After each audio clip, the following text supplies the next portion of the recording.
Today I want to show you that we don't need an expensive etching press to print our beautiful plate. We have some barens here. We have a speedball. I'm not sure what this one was called. I was just thinking about it then, but we've got a speedball like this. I know this one is called a red baren. Can't remember what that one's called. I probably should have found that out. But this one is just red plastic. This has a different finish on the bottom. So there's two options from speedball. We have a bamboo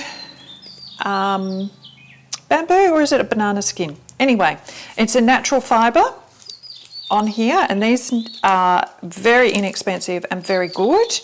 Some prefer these over ball bearings. And then this little guy is called Woody, and he has a bunch of little knobbly plastic bits which help glide over your paper really easily. Or alternatively, I have discovered that my golden open pot is equally as good as any of these barens. Also, I'm sure you've seen people using wooden spoons. Anything that has a flat, firm base to it that you feel comfortable in your hand and applying pressure, go for it. Just do it. So we've got our barens. I am going to show you using my pot that you don't need to invest in anything over the top, because these all work, but I want to prove to you that you can use a mug, you can use a water bottle, you can use anything out of your kitchen pantry to make an impression and make a good impression, because everyone loves to make a good impression. So I'm going to get my paper and let me show you. My plate is inked. We are ready to go. I have got the beautiful Canson edition paper here. This particular one is antique white, so it's quite a crisp white. And it has, why I'm flicking it both ways, I'm just checking because one side is smooth and one side is textured, which is really kind of a cool thing to have on your product. It also has beautiful deckled edges as well, which I do love. So I'm going to print it on the smooth side. I'm going to work out that it's about there, do a little scale. I'm going to pop it in the middle, and then I'm going to firmly because I'm right-handed, keep one side firmly placed and rub quite firmly with it could be a coffee cup, it could also be a pot. And the beauty of doing it this method, you can do a check. Swap hands. Give it a really good firm rub. And as you can see, my pot is not clean. So I'm getting little dirty bits on the back. If I had used one of my barens, and again, you can hear the difference.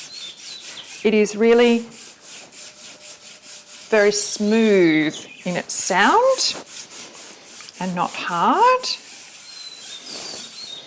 So that was that particular one, which I quite like using for gel plate printing.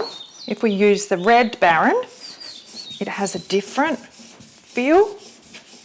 This one doesn't slip as much. If I use my Woody, now remember this has got the little ball bearings on it. It's another feeling, but this one slips more because of these. And then we have our natural fibre one, and it's probably a combination of, I'm doing this and you can't actually see, a combination of these two popped in one. So they all feel different, and it's all a personal preference. So this has really been given a really good rub, as you've seen. And the beauty of this is that you can actually I don't think I've actually got that corner of the leaf.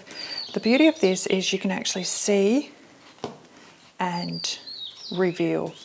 Now, I'm not sure what's happened with this corner leaf. I don't actually think I inked it up all the way because I've definitely rubbed it. And this side looks good too. Looks fabulous. So I'm just going to just give it a bit more of a rub just to make sure. And this is a really good workout. Put your back into it. Now this corner, I've checked.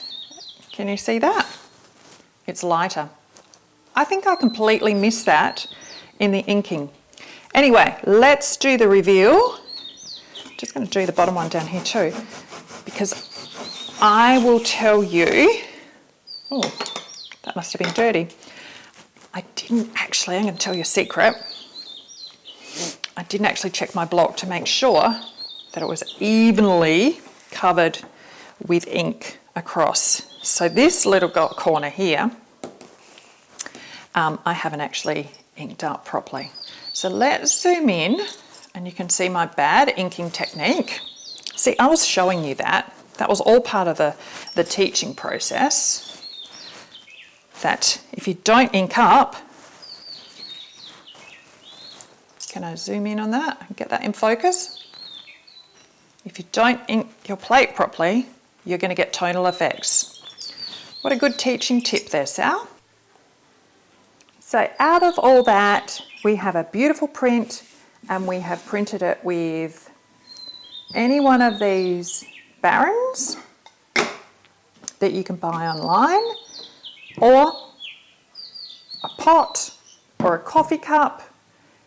But as a creative, I just wanted to prove to you that you can print it at home on your kitchen table and you don't need big expensive equipment. As much as I love my etching press, shh, don't tell my press that I have not used it, but I just wanted to prove to you that you can get a really good print by hand printing.